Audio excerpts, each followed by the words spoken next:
My wife passed away because there was no ambulance.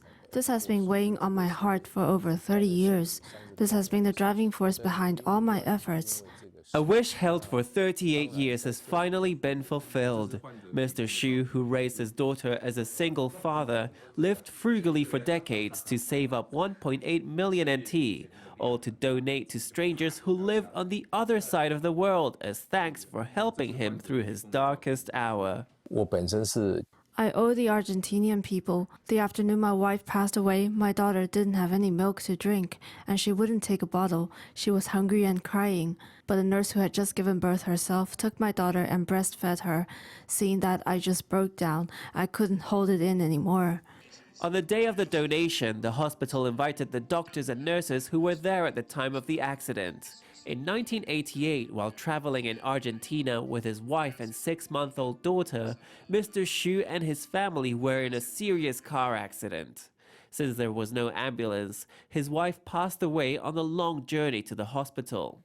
The father and daughter were sent to a second hospital where these angels in white stepped in to help at their most vulnerable.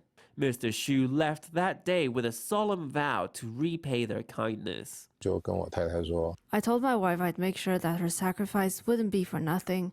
I donated an ambulance so that no one else has to suffer the way we did.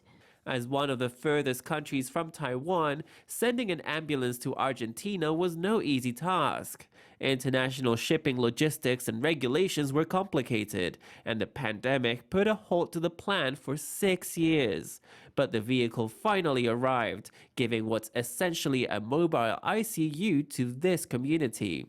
In a rare gesture, the Argentine government placed both Mr. Hsu's and his wife's names on the ambulance and displayed Taiwanese flags to the outside. This is the first ambulance in all of Argentina to display a foreign flag. There's no other. Since they put it on, it's had a huge response from the Taiwanese community in Argentina.